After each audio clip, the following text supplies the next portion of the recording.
আসসালামু আলাইকুম। তো আমরা ট্রান্সফরমেশন নিয়ে আলোচনা করছিলাম। ট্রান্সফরমেশন নিয়ে আলোচনা করছিলাম, সেটা হলো, তো আমরা অনেক কিছু কি কি জিনিস শিখতে হবে সেটা কিন্তু আমরা আলোচনা করেছি। আপনারা কিন্তু এইগুলো ট্রান্সফরমেশন এগুলো অ্যাটেম্প্ট করার আগে, মানে ট্রাই করার আগে কিন্তু আপনাকে এই বিষয়গুলো শিখে আসতে হবে।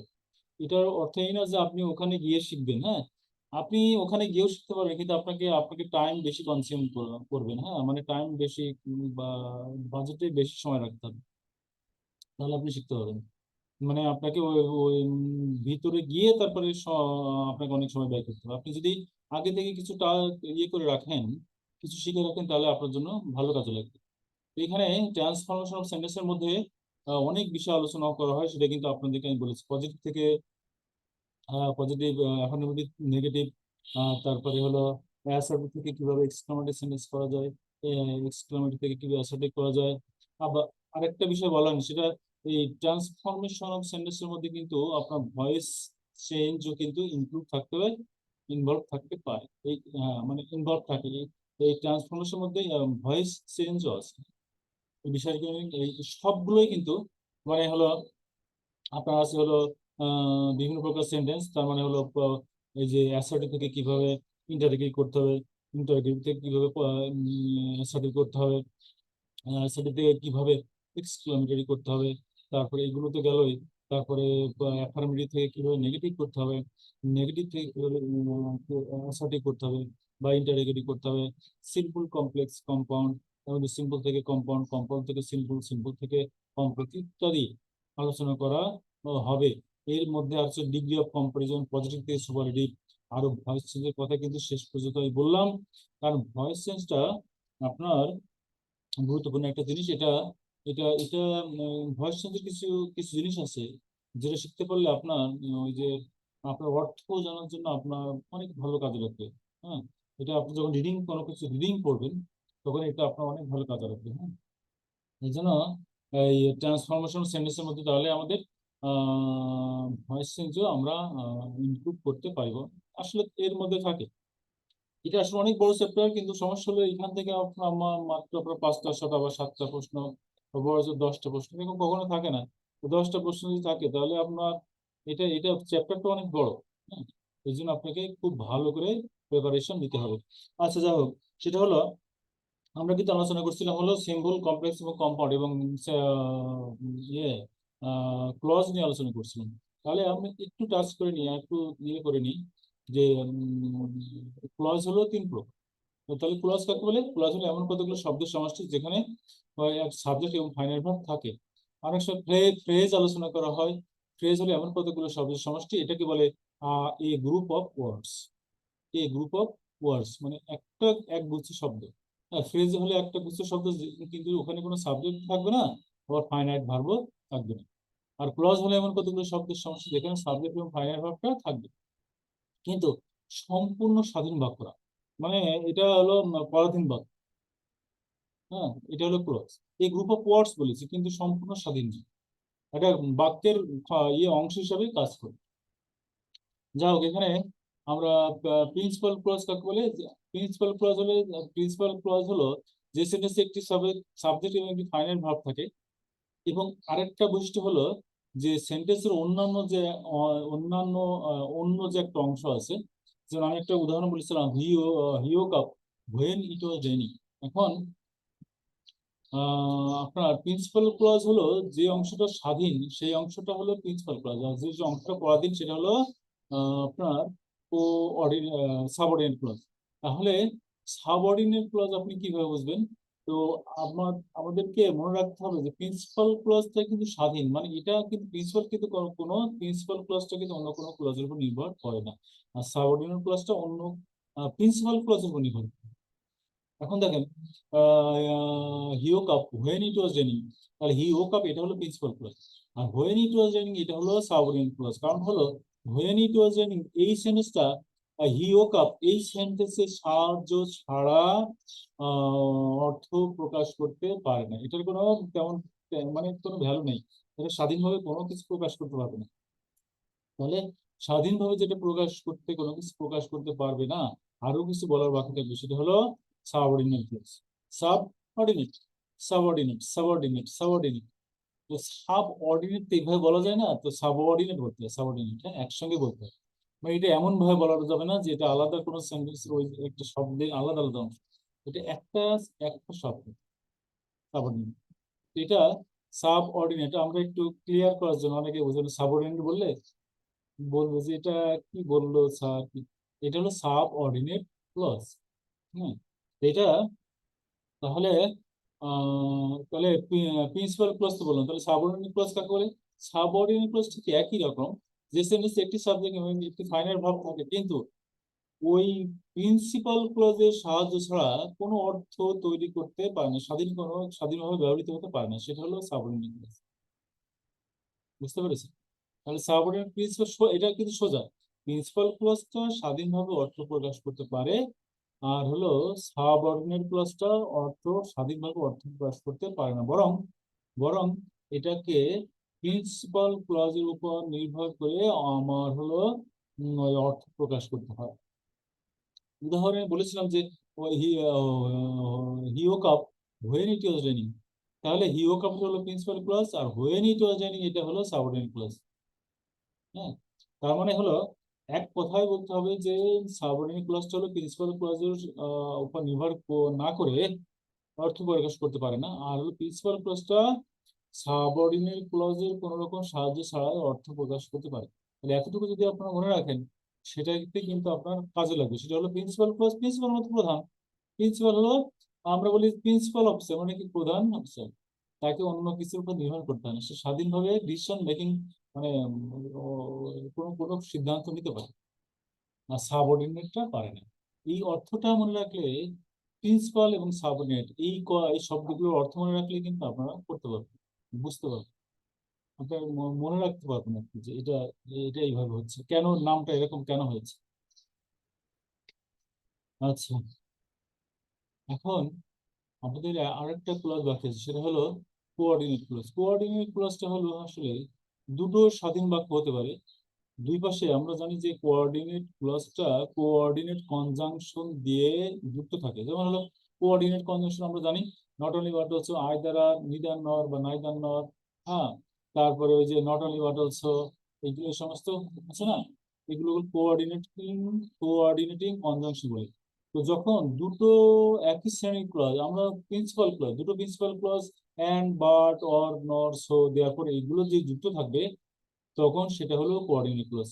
কোঅর্ডিনেট ক্লজটা মূলত দুই দিকে দুটো স্বাধীন বাক্য থাকবে, আর হলো আবার মাঝখানে থাকবে and, but, or, not, so, therefore, এই সমস্ত বিষয়গুলো।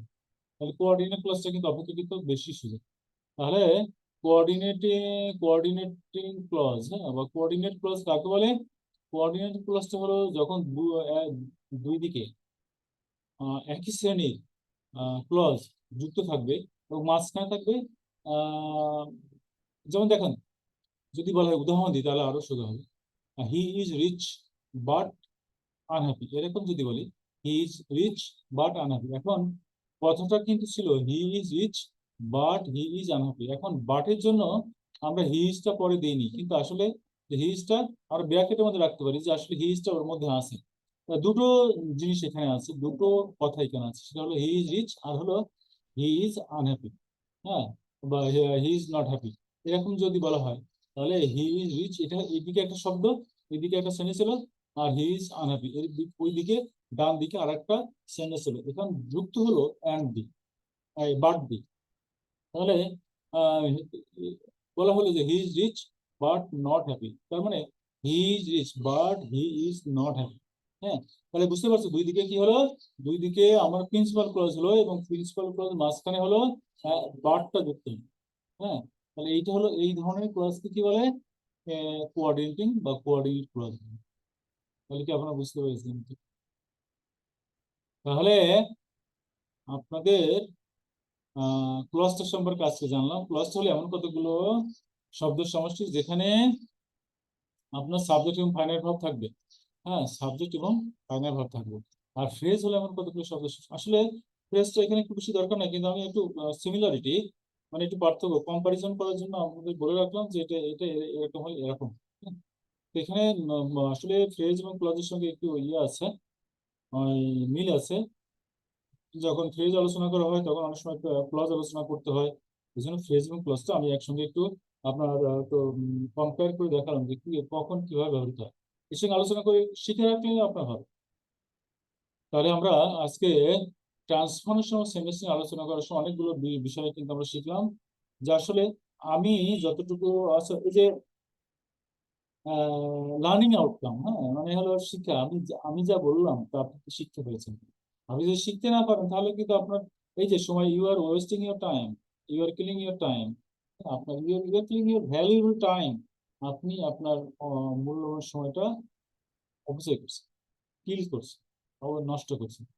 তো এখানে বাট আপনি যদি লেগে থাকেন, ইফ ইউ পারসিভিয়ার, হ্যাঁ, আপনি যদি লেগে থাকেন, হ্যাঁ, তাহলে কিন্তু আপনি learning outcomes will surely take place, মানে আপনার কিছু কিছু না কিছু আপনি শিখবেন।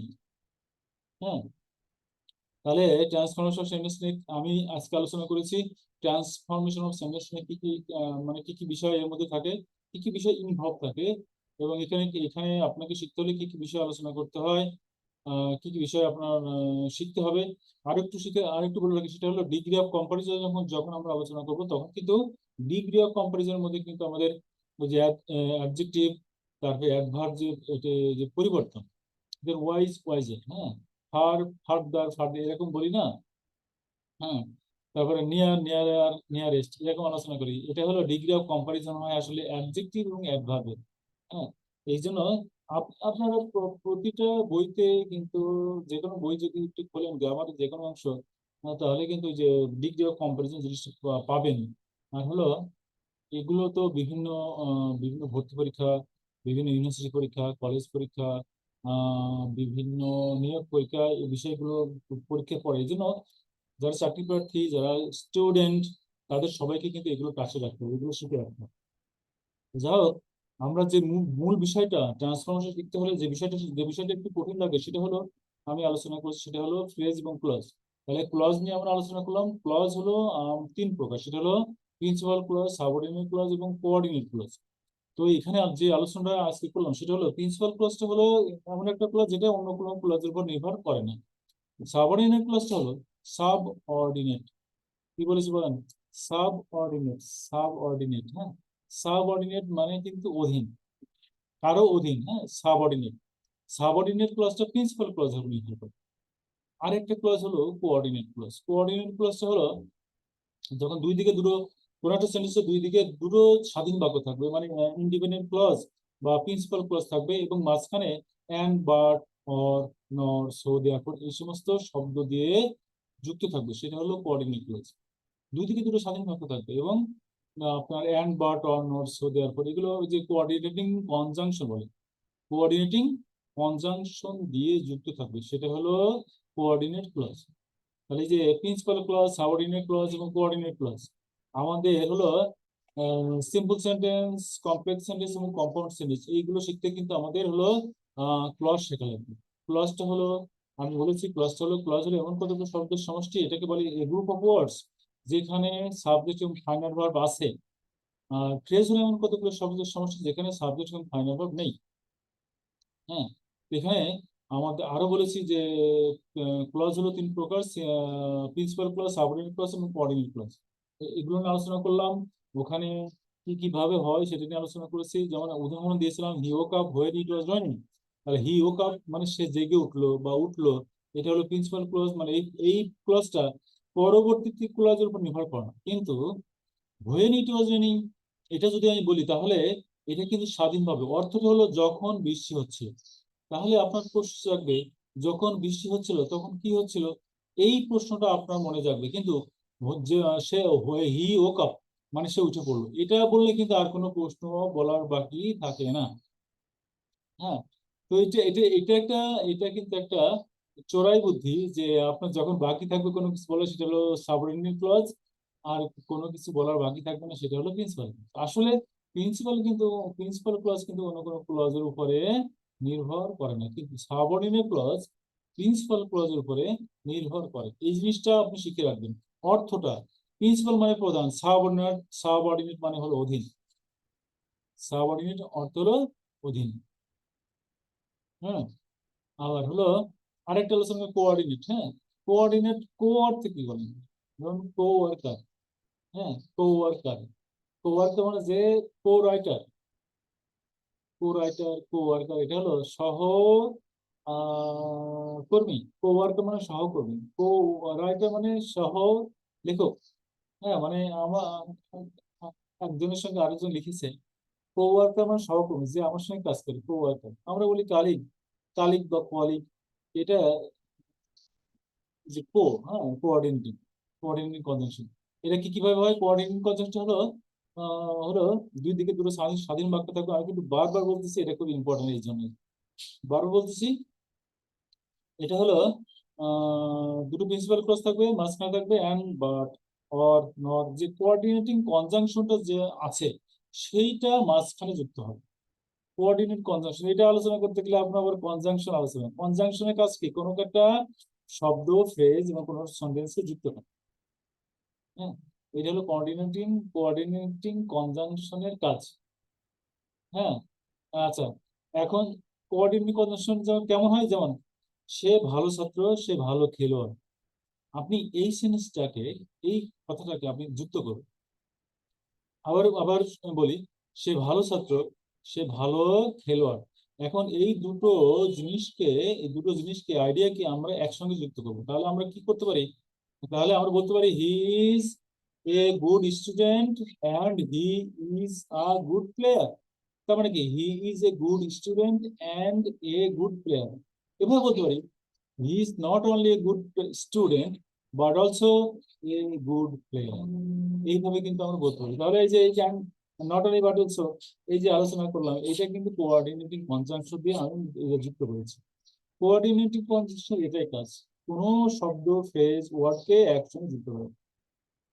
হ্যাঁ, এজন্য আমি যদি বলি যে বুক অ্যান্ড পেন্সিল, হ্যাঁ, এই যে আমি যদি বলি যে এটা কিন্তু, এই যে বুক অ্যান্ড পেন্সিল, এটা কিন্তু একটা এটা হলো বুক অ্যান্ড পেন্সিল, এটা হলো কিন্তু একটা ফ্রেজ। হ্যাঁ, এটা হলো বুক, এটা হলো এই যে পেন্স।